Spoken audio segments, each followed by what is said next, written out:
का स्वदेशी उत्पादन 70 लाख टन बढ़ाने के लिए 6 उर्वरक संयंत्रों का उद्धार किया जा रहा है। FCIL के गोरखपुर, सिंदरी, तलचर और रामागुंडम संयंत्र, HFCL की बरौनी इकाई और BVFCL की नामरू फोर्थ। सोने पर सुहागा ये है कि देश में अब बनेगा सिर्फ नीम लेपित यूरिया, क्योंकि इससे होगा किसानों का फायदा ही फायदा। अनाज का उत्पादन 10% तक बढ़ेगा। बढ़ेगी 10 से 15% नाइट्रोजन क्षमता।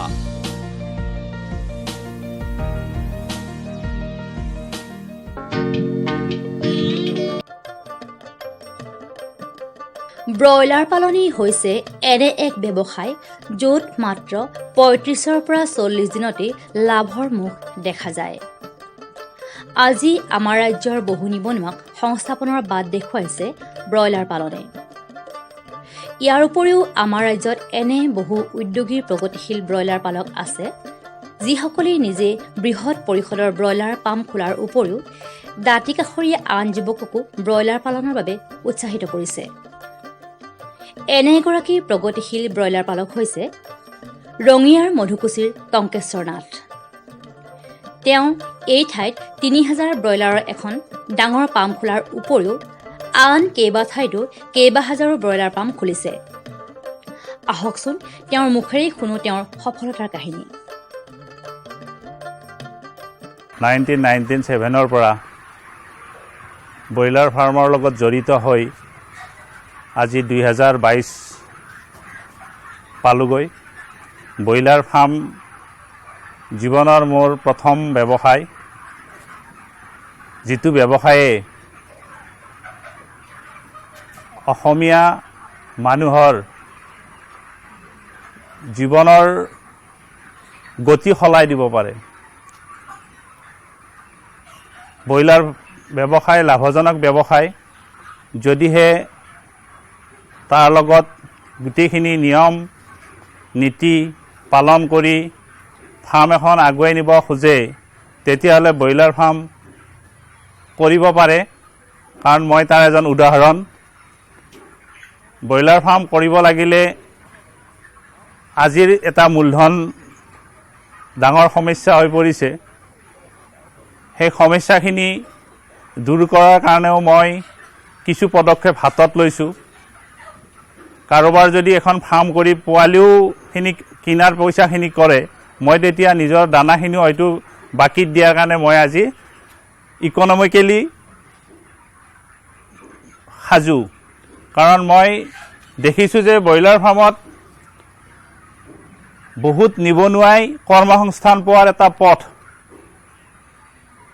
আৰু অতি লাভজনক ব্যৱসায়। কম সময়ৰ ভিতৰত আটাইতকৈ লাভজনক ব্যৱসায় হৈছে ব্ৰইলাৰ ব্যৱসায়। কোনো ব্যৱসায়ে ইমান লাভ দিব নোৱাৰে। কাৰণ এটা পোৱালি যদি মই আজি 100 পোৱালি যদি মাৰ্কেটৰ পৰা কিনি আনো, সেইটোৰ ভেলু আজিৰ বজাৰত 40 টকা। আৰু মই যদি এটা পোৱালিৰ উদাহৰণে দিলোঁ, যদি এই পোৱালিটোক 60 টকাৰ দানা খুৱাই 100 টকা হ'ল পাৰ কিলো প্ৰডাকশ্যন হিচাপে পৰি গ'ল, এটা থুলমূল গাঁৱলীয়া খৰচ। আৰু সেই ব্ৰইলাৰটো আজিৰ মাৰ্কেটত হোলচেল অংকত 140 টকা। 100 টকা যদি মই মাইনাছ কৰোঁ, মোৰ 40 টকা প্ৰফিট থাকিল পাৰ কেজি, আৰু তাকো কম সময়ৰ ভিতৰত। আৰু 2 কেজি মই 100 যদি 200 কিলো কৰোঁ, তেতিয়া মই 80 টকা পালোঁ। এটা ব্ৰইলাৰতে 80 টকা পালোঁ। মোৰ গড় আই মোৰ 8000 টকা, তাৰমানে 100 ব্ৰইলাৰত পালোঁ। যদি মই অলপ কষ্ট কৰি মূলধন গোটাই লৈ মই যদি 1000 কৰিব বিচাৰোঁ, তেতিয়া মোৰ আপোনালোকে অংকত 80000 টকা মোৰ 35 দিনত এটা প্ৰফিট, য'ত নেকি এটা সহজ ব্যৱসায়। কম দিনৰ ভিতৰত ই এটা লাভ দেখুৱায়। কাৰণ ই গৰু ছাগলী পুহিব লাগিলে এটা সময় লাগে বিক্ৰী কৰিবলৈ। ইয়াক মাত্ৰ 35 দিনত আমি 2 কিলো বডি ৱেইট পাম। অলপ কষ্ট কৰি পোৱা ব্যৱসায়। আজি মই 100 মুৰ্গী পুহি আজি মোৰ হাতত এসময়তো মই বহু দূৰ অতিক্ৰম কৰি গৈছিলোঁ। 40,000লৈকে মই আমাৰ মধুকুছিৰ পৰা ৰঙিয়া ডিভিজনৰ আণ্ডাৰত থলুৱা ফাৰ্মৰ লগত জড়িত হৈ মই এটা বৃহৎ অংকত গুচি গৈছিলোঁ। কিন্তু পুঁজিপতিসকলে যেতিয়া অসমত ব্যৱসায়টোৰ প্ৰফিট দেখি আমাৰ অসমৰ আটাইতকৈ বা নৰ্থ ইষ্টখনত মাংসৰ চাহিদাটো বহুত দূৰ, য'ত নেকি বেলেগ দেশত ইমান চাহিদাটো ব্ৰইলাৰৰ ক্ষেত্ৰত কম দেখা যায়। সেই হেতুকে বাহিৰৰ কোম্পানীবোৰে ইয়াত আহি আজি পুঁজিপতিৰ ৰূপ লৈ বহুত ডাঙৰ ডাঙৰ ফাৰ্ম বনাই ব্যৱসায় আৰম্ভ কৰিলে। তেতিয়াৰ পৰা মই কিন্তু 18,000 মিনিমাম মাহত ব্ৰইলাৰ টাৰ্ণ অভাৰ কৰোঁ, যাৰ প্ৰফিট আজি মোৰ ঘৰত ভগৱানে আশীৰ্বাদত 20জন ল'ৰাই কাম কৰি এটা কৰ্মসংস্থাপনৰ মই পথ মুকলি কৰিছোঁ। সিহঁতৰ পৰিয়াল চলিছে। লগতে ব্ৰইলাৰ 10জন বেপাৰীক মই মাংস দি সিহঁতৰ দোকানবোৰ চলোৱাৰ এটা মই ব্যৱস্থা কৰি দিছোঁ। দূৰলৈ ব্ৰইলাৰ কিনিব যাব নালাগে। তাৰোপৰি মোৰ নিজৰ ল'ৰা ছোৱালীখিনিক এটা সুবিধাজনক অংক দেখুৱাই এটা ভাল স্কুল বা মাধ্যমত পঢ়াব পৰা সক্ষম হৈছোঁ, য'ত নেকি আমাৰ পিতৃ মাতৃয়ে বহুত কষ্টত ডাঙৰ কৰি মানে আজি ফাৰ্মখন কৰিব লগা হ'ল। আমি নিবনুৱা হৈ নাথাকি চাকৰি নিবিচাৰি আমি যদি অন্তত 200 ব্ৰইলাৰো পোহোঁ, আমাৰ গড় ইনকাম মাহত মই দিয়া অংকটোত 16,000 টকা। আৰু যেতিয়া ব্ৰইলাৰটো সদায় প্ৰফিট হ'ব, প্ৰফিটৰ ওপৰত অংক কৰি আমি যদি মাহত 2,000 কৰিও জমা কৰি যাওঁ, আমাৰ বছৰত 24,000 টকা এটা প্ৰফিট মানি আমাৰ বেংকত জমা হৈ থাকিব। আমি বেংকৰ ওচৰত নগৈও ফাৰ্মখন আমি ডাঙৰ কৰিব পাৰোঁ, মানে আমি এক্সটেণ্ড কৰি যাই থাকিব পাৰোঁ। আৰু সদায় ফাৰ্ম এখন কৰিব লাগিলে ডাঙৰ ভিত্তিত কৰিব নালাগে, য'ত জীৱৰ কথা আছে। 100 মুৰ্গী আমাৰ ৰঙিয়া ভেটেনেৰীৰ ৰামচন্দ্ৰ নাথদেৱে আমাক এই ক্ষেত্ৰত বহুত শলাগিছে আৰু সহায় কৰিছে। তেখেতসকলৰ পৰামৰ্শ লৈ আমি যদি কম কৰি বহুত আশা নকৰি তেখেতসকলৰ পৰামৰ্শত 100ৰ পৰা আমি 200, 200ৰ পৰা 300 কৰিব বিচাৰোঁ, আমি অন্তত ভাল এটা এমাউণ্ট পাবলৈ সক্ষম হ'ম, য'ত নেকি আমি চাকৰি বুলি বিচাৰি থাকিব নালাগে। আৰু মোৰ উদাহৰণ মতে মই আজি এই ব্যৱসায়টোৰ মাজত 20জন ল'ৰা কৰিছোঁ। মোৰ নিচিনা যদি এটা বেলেগ এণ্টাৰপ্ৰিনাৰ হয়, তেখেতো 20জন নহ'লেও 10জন পাৰিব। নেক্সট আৰু এটা এণ্টাৰপ্ৰিনাৰ যদি যায়, তেনেকুৱাকৈ যদি আমাৰ সমাজখন এটা ব্ৰইলাৰৰ মাজেদি ভাল উদ্যোগ গঢ়ি উঠিব পাৰিম। টংকেশ্বৰ নাথে ওচৰ পাজৰৰ আন কেইবাজনো যুৱকক ব্ৰইলাৰ পাম্প খুলিবলৈ উদগনি দিয়াৰ লগতে তেওঁৰ পামতো কেইবাজনকো সংস্থাপন দিছে। জৈৱ সুৰক্ষাৰ দিশটোতো তেওঁ উপযুক্ত গুৰুত্ব দিছে। ব্ৰইলাৰ ফাৰ্ম কৰিলে সদায় এটা মাধ্যমিক ট্ৰেইনিঙৰ প্ৰয়োজন, যিটোৱে আমাক জীৱনত শিকায়। কাৰণ চৰাই থাকিব লাগিলে সিহঁতৰ জলবায়ুৰ কেনেকুৱাকৈ অন্য চৰাই চিকিটিৰ প্ৰভাৱ পৰিব নোৱাৰে, অন্য জীৱ জন্তুৰ প্ৰভাৱ পৰিব নোৱাৰে, বাহিৰা কুকুৰ মেকুৰী আহিব নোৱাৰে, তাৰ প্ৰতি সচেতন ৰাখি ফাৰ্মখনৰ সদায় নিৰাপত্তা সুলভভাৱে ফাৰ্ম কৰিব লাগিব। আৰু ফাৰ্মৰ সদায় পৰিষ্কাৰ পৰিচ্ছন্নতা মেইন।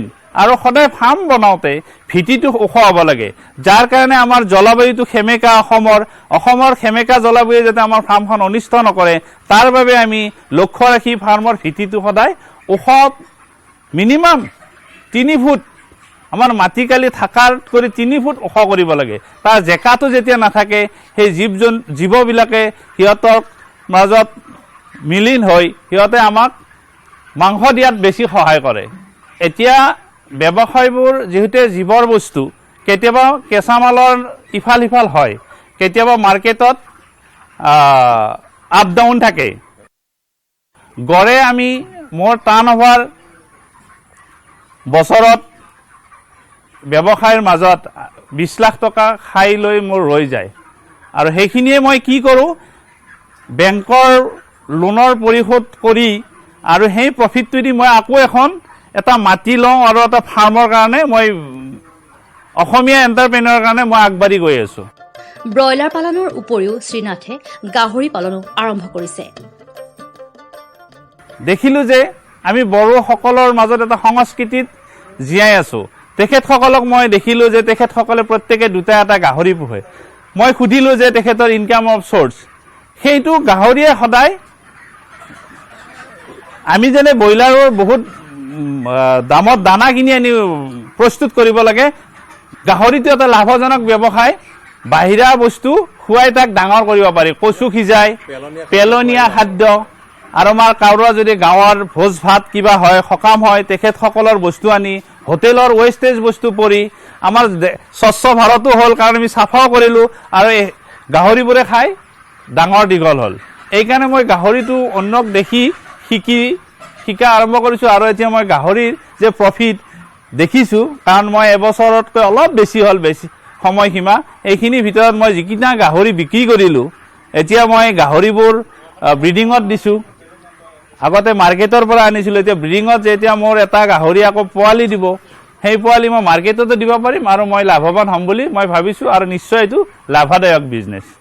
আপুনি গাহৰি যি 2-4টা বিক্ৰী কৰিলে, গড়ে দাম কেনেকুৱা পাইছে, কিমান মান ওজন হৈছিলে আৰু দাম কেনেকুৱা পাইছে? কাৰণ গাহৰি মোৰ এতিয়া 54 নাম্বাৰ্ছ আছে, আৰু আগত মই 25জনী গাহৰি বিক্ৰী কৰিলোঁ। 25জনী গাহৰিত এটা পোৱালিত মই কিনি আনিছিলোঁ 4,000 কৰি। এটাত 4,000 কৰি কিনি আনি মই তাক 6 মাহ ৰাখি বাহিৰা বস্তু কচু চচু কিনি আৰু 50% দানা কিনিছোঁ। মই গাহৰি পাৰ গাহৰিত 22-25 হাজাৰ কৰি পাইছোঁ এটাত। মোৰ 50% খৰচা গুচি যায়। 25,000ত তাৰমানে ইমান লাভজনক বিজনেছ, 12,000 খৰচা হ'ব, 12,000 আপোনাৰ ৰৈ যাব, প্ৰায় আধাই লাভ। আৰু এইটো এটা সমাজৰ কাৰণে ডাঙৰ, এণ্টাৰপ্ৰিনাৰৰ কাৰণে এটা ডাঙৰ উৎসাহিত বিজনেছ, আৰু এইটো মোক দেখি বহুতো এতিয়া এই কৰ্মসংস্থাপনটো হাতত লৈছে, আৰু আমাৰ ডেকা বন্ধুবোৰ আগবাঢ়িও গৈ আছে। এনেদৰে টংকেশ্বৰ নাথ আজি অঞ্চলটোৰ এগৰাকী আদৰ্শ পশুপালক হৈ পৰিছে। এগৰাকী ব্ৰইলাৰ পালকে ব্ৰইলাৰ পালনৰ বিজ্ঞানসন্মত কিছু দিশৰ বিষয়ে জানি লোৱাটো অত্যন্ত প্ৰয়োজনীয়। এটা ব্ৰইলাৰ কুকুৰাৰ বাবে 1 বৰ্গফুট ঠাইৰ প্ৰয়োজন হয়। তদুপৰি ব্ৰইলাৰক ৰাণীখেত, গাম্বেৰো আদি ৰোগৰ প্ৰতিষেধক দিয়াব লাগে। ব্ৰইলাৰ পালনৰ বিজ্ঞানসন্মত দিশৰ বিষয়ে ৰঙিয়া গো প্ৰজনন কেন্দ্ৰৰ পশু চিকিৎসা বিষয়া ডাক্তৰ ৱাহিদুৰ ৰহমানে এনেদৰে কয়। বিজ্ঞানসন্মতভাৱে ব্যৱসায়িক ভিত্তিত ব্ৰইলাৰ পালন কৰিব লাগিলে আমি সদায় ঠাই নিৰ্বাচনটো প্ৰথমতে বাছি ল'ব লাগিব, আৰু যিটো ব্ৰইলাৰ কুকুৰা ৰখা ঘৰ, কুকুৰা পামখন সদায় ওখ ৰ'দ ঘাই লগা ঠাইত হ'ব লাগে, আৰু বতাহ চলাচল কৰিব পৰা হ'ব লাগে। পাৰিলে আপোনাৰ ফাৰ্মখনৰ চৌকাষে আপোনাৰ যদি পাৰে মজিয়াখন পকা কৰি দিলে আৰু বেছি ভাল, তেতিয়া ভিতৰুৱা মানে আপোনাৰ নিগনি বা শিয়াল, মেকুৰী বা অন্যান্য বস্তু সোমাব নোৱাৰে। সেইবিলাকৰ কাৰণে আপুনি মজিয়াখন পকা কৰি দিলে বেছি ভাল। তাৰ ওপৰত ডিপ লিটাৰ ছিষ্টেমত ব্ৰইলাৰ পালন কৰিলে আমাৰ অসমত যথেষ্ট লাভৱান হোৱা দেখা যায়। ডিপ লিটাৰ পদ্ধতিটোৱে আমাৰ ইয়াত চলি আছে, আৰু ডিপ লিটাৰ পদ্ধতিৰ দ্বাৰা যদি আমি ব্ৰইলাৰ পালন কৰোঁ, আমি যথেষ্ট লাভৱান হ'ব পাৰোঁ। গতিকে আমাৰ ব্ৰইলাৰ পালনৰ পদ্ধতিটো হ'ল ডিপ লিটাৰ ছিষ্টেম, আৰু চৌপাশে বায়ু চলাচল কৰিব পৰাকৈ নেট প্ৰয়োগ কৰিব লাগে, আৰু গৰমৰ দিনত বতাহ চলাচল কৰিব পৰা লাগে, আৰু ওপৰত ফেন দিব লাগে। ঠাণ্ডা দিন আহিলে যাতে ঠাণ্ডা নাপায়, অতিপাত ঠাণ্ডাৰ পৰা ৰক্ষা পাবৰ কাৰণে আমাৰ লাইটৰ সংখ্যা বঢ়াই দিব লাগে। আৰু বাকী ব্ৰুডিঙৰ ক্ষেত্ৰতো আমি কৈছোঁ যে প্ৰথম অৱস্থাত আমি পোৱালি আনি ব্ৰুডিং কৰিব লাগে। ব্ৰুডিংটো আমি সদায় টেম্পাৰেচাৰটো মেইনটেইন কৰিব লাগে, উইকলি চেকআপ কৰিব লাগে। উইকলি চেকআপ কৰি পেলাই টেম্পাৰেচাৰটো আমি নৰ্মেল টেম্পাৰেচাৰলৈ আনি পেলাই 15 দিনৰ পিছত পোৱালিখিনি আমি বেলেগ এটা জেগালৈকে লৈ যাব লাগে, ঘূৰাৰ ছেডলৈকে লৈ যাব লাগে। আৰু ইয়াৰ ক্ষেত্ৰত আমি দানা পানী দিয়াৰ ক্ষেত্ৰত সদায় গুৰুত্ব দিব লাগে। আমি দানাটো সদায় প্ৰি ষ্টাৰ্টাৰৰ পৰা ষ্টাৰ্ট কৰিব লাগে, প্ৰি ষ্টাৰ্টাৰ, গ্ৰয়াৰ এণ্ড ফিনিচাৰ, এই ধৰণে আমি দানাটো ব্যৱহাৰ কৰিব লাগে। দানা পানী পৰিষ্কাৰ পৰিচ্ছন্নভাৱে ৰাখিব লাগে, আৰু পাত্ৰবিলাক দানা পানীত দিয়া পাত্ৰখিনি সদায় পৰিষ্কাৰ পৰিচ্ছন্ন কৰি ৰাখিব লাগে, আৰু সদায় ধুবলৈ ভাল। পটাছ পানীৰে যদি দানা পাত্ৰখিনি ভালকৈ ধুই ৰ'দত শুকুৱাই লোৱা হয় তেতিয়াহ'লে অত্যন্ত ভাল, তেতিয়া কিছুমান বেমাৰৰ পৰা আমি হাত সাৰিব পাৰোঁ। বিশেষকৈ ব্ৰইলাৰ পোৱালি আমি সোমাই দিয়াৰ পাছতেই প্ৰথম সপ্তাহত আমি ৰাণীখেত বেমাৰৰ পৰা ৰক্ষা পাবৰ কাৰণে FDRD লাচোটা ষ্ট্ৰেইনৰ আমি ভেকচিনটো নাকত বা চকুত এটোপাল দিব লাগে। 14 দিনত এটা IBD বেমাৰ হয়, ইনফেকচিয়াছ বাৰ্চেল ডিজিজ বুলি কয়, ইনফেকচিয়াছ বাৰ্চেলিজৰ ভেকচিনটো দিব লাগে। তাৰপিছত আকৌ 24 দিনত আমি বুষ্টাৰ ড'জ হিচাপে লাচোটা ষ্ট্ৰেইনটো আকৌ দিব পাৰোঁ। যিহেতু ব্ৰইলাৰ পালনত 2 মাহ নোহোৱাৰ আগতে আমি বজাৰৰ ব্ৰইলাৰ উলিয়াই দিওঁ, 35 দিনৰ পিছতে ব্ৰইলাৰ উলিয়াই দিওঁ। গতিকে 2 মাহ বয়স যেতিয়া নহয়, গতিকে R2B ভেকচিনটো নিদিয়াই ভাল আৰু দিব দৰকাৰো নাই। গতিকে 35 দিনতে ব্ৰইলাৰ ওলাই যায়। গতিকে সেইকেইদিন আমি সদায় এটা কথা লক্ষ্য কৰিব লাগে, পোৱালি সোমোৱাৰ সপ্তাহ দিনত আমি সদায় ইলেক্ট্ৰলাইট, গ্লুক'জ পানী, ভিটামিন A, D, C এনেকুৱা ধৰণৰ তেওঁলোকৰ মিনাৰেল মিক্সাৰ বা ফিড ছাপ্লিমেণ্টটো আমি দিব লাগে আৰু প্ৰয়োজনীয় যিখিনি খাদ্য সেইখিনি সময়মতে দিব লাগে। তাৰপিছত ক্ৰমান্বয়ে আমি কেলছিয়ামটো দিব লাগে। কেলছিয়ামটো দিলে মানে তাৰ শ্ৰীবৃদ্ধি ভাল হয় আৰু লগতে ব্ৰইলাৰটোৰ ওজনো বৃদ্ধি হয়। গতিকে কেলছিয়ামযুক্ত যিবিলাক দৰৱ আমি বজাৰত পাই, অষ্টুভেট, অষ্টুকেলছিয়াম, ভিমাৰেল এনেকুৱা ধৰণৰ দ্ৰব্য খুৱাব লাগে। আৰু বেছি ৰ'দত থাকিলে আমি ইলেক্ট্ৰোবেছ বা ইলেক্ট্ৰোলাইট পাউডাৰটো খুৱাব লাগে, যাতে সিহঁতে মানে ষ্ট্ৰেছত নাথাকে। আৰু এটা কথা লক্ষ্য কৰিব লাগে, কেতিয়াবা আমি এণ্টিবায়'টিক ইউজ কৰিব নালাগে। আচলতে আজিকালি এণ্টিবায়'টিক ইউজ কৰাটো মানাই কৰিছে, কিন্তু প্ৰ'বায়'টিক্স ইউজ কৰিব লাগে। প্ৰ'বায়'টিক্স যেতিয়া ঔষধ ব্যৱহাৰ কৰি পেলাই আমি এনিমেলখিনিক যদি আমি ৰক্ষণাবেক্ষণ দি তাক বেমাৰৰ পৰা আক্ৰান্ত নোহোৱাকৈ ৰাখিব পাৰোঁ, তেতিয়াহ'লে তাৰ যিটো মাংসৰ মানে যিটো ব্যৱহাৰিক মূল্যটো খুব উন্নত হয়। আৰু এই ক্ষেত্ৰত আমি সদায় গুৰুত্ব দিব লাগিব। আধুনিক পদ্ধতিত আমি যদি অৰ্গেনিক ফাৰ্মিং কৰিবলৈ আৰম্ভ কৰিছোঁ, গতিকে আমি পৰাপক্ষত এণ্টিবায়'টিক ইউজ নকৰোঁ। কিন্তু দেখা যায় অসমৰ জলবায়ুৰ ক্ষেত্ৰত আমি এণ্টিবায়'টিক ইউজ নকৰিলেও নহয়। কিছু ফাৰ্মত যদি আমি এণ্টিবায়'টিক ব্যৱহাৰ নকৰোঁ বা প্ৰতিষেধক ব্যৱস্থা হিচাপে আমি এণ্টিবায়'টিক ইউজ নকৰোঁ, তেতিয়াহ'লে কিছুমান বেমাৰ আৰম্ভ হয়, যেনে কোলাই বেচিলিচিছ বা পলুৰাম ডিজিজ, তেনেকুৱা ধৰণৰ চালমনেলোচিছ ইত্যাদি বেমাৰ হ'ব পাৰে। গতিকে এই ক্ষেত্ৰত আমি প্ৰতিষেধক ব্যৱস্থা হিচাপে আমি লেভোফ্লক্সাচিন, অক্সিটেট্ৰাচাইক্লিন জাতীয় বা এমক্সিচিলিন জাতীয় ঔষধ বা এম্প্ৰলিয়াম জাতীয় ঔষধ আমি সময়ে সময়ে দিব লগা হয়। গতিকে এইখিনি কথা আমাৰ পশুপালকৰ বা ব্ৰইলাৰ পালকসকলে আমাৰ পশু চিকিৎসকৰ পৰামৰ্শ মতেহে কামখিনি কৰিব লাগে। আমি আশা ৰাখিছোঁ ব্ৰইলাৰ পালকসকলে এই দিশবোৰলৈ মনোযোগ দিব।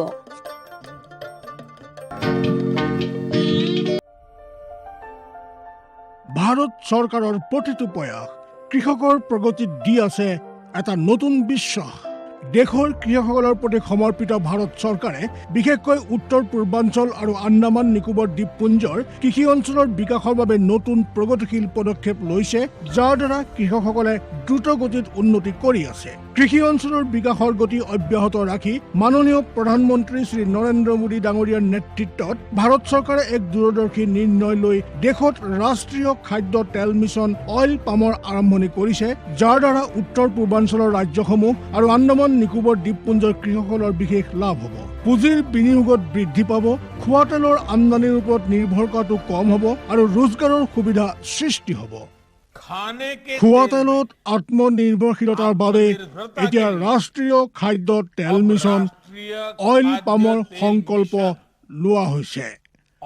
নৰ্থ ইষ্ট আৰু আন্দামান নিকোবৰ দ্বীপপুঞ্জ এনেকুৱা অঞ্চল য'ত সহজে পামৰ খেতি কৰিব পৰা যায়। পাম অইলৰ উৎপাদন হ'ব পাৰে। এই মিছনৰ অধীনত অইল পামৰ অঞ্চল আৰু উৎপাদন বঢ়োৱাত জোৰ দিয়াৰ বাবে চৰকাৰে 11,000 কোটি টকাৰো অধিক সাহায্য ৰাখি নিৰ্ধাৰিত কৰিছে। মিছনৰ অধীনত চৰকাৰে অইল পামৰ খেতিৰ বাবে ৰোপণ আদিৰ সহায়ত বৃদ্ধি ঘটাই পূৰ্বতে পাবলগীয়া প্ৰতি হেক্টৰত 12,000 টকাৰ পৰা বঢ়াই প্ৰতি হেক্টৰত 29,000 টকা কৰি দিছে। পুলি ৰোপণ সামগ্ৰীৰ অভাৱ দূৰ কৰাৰ বাবে বীজৰ উৎপাদন কৰাৰ বাবে বাগিচাকো সাহায্য প্ৰদান কৰা হ'ব, যাৰ অধীনত প্ৰতি হেক্টৰ ক্ষেত্ৰফলৰ অইল পামৰ উদ্যানৰ বাবে 1 কোটি আৰু নাৰ্চাৰী বিকাশৰ বাবে 50 লাখ টকাৰ ব্যৱস্থা আছে। 30 বছৰীয়া পুৰণা বাগিচাৰ পুনৰুদ্ধাৰৰ বাবে প্ৰতি পুলিত 250 টকাৰ এককালীন অনুদান দিয়া হ'ব।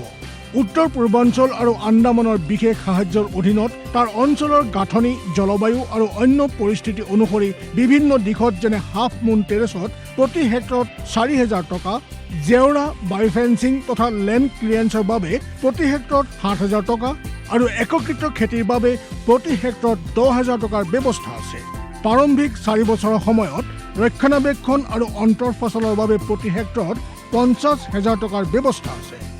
কৃষকৰ বাবে ৰোজগাৰৰ সুবিধা সৃষ্টি কৰা আৰু উদ্যোগসমূহক উদগনি জনোৱাৰ বাবে 5 মেট্ৰিক টন প্ৰতি ঘণ্টা ক্ষমতাযুক্ত নতুন পাম অইল মিছনৰ প্ৰতি গোটৰ বাবে 5 কোটি টকালৈকে অনুদানৰ ব্যৱস্থা আছে আৰু ক্ষমতাত বৃদ্ধি পালে অতিৰিক্ত ধনৰাশিৰো বিকল্প আছে। আমাৰ দৰে কৃষকৰ অইল পাম্প মিছনৰ পৰা বহুত আশা আছে। আমাৰ লাগিছে এই যোজনা আমাৰ বাবে লাভজনক হ'ব আৰু ইয়াৰ দ্বাৰা আমাৰ উপাৰ্জনো বাঢ়িব।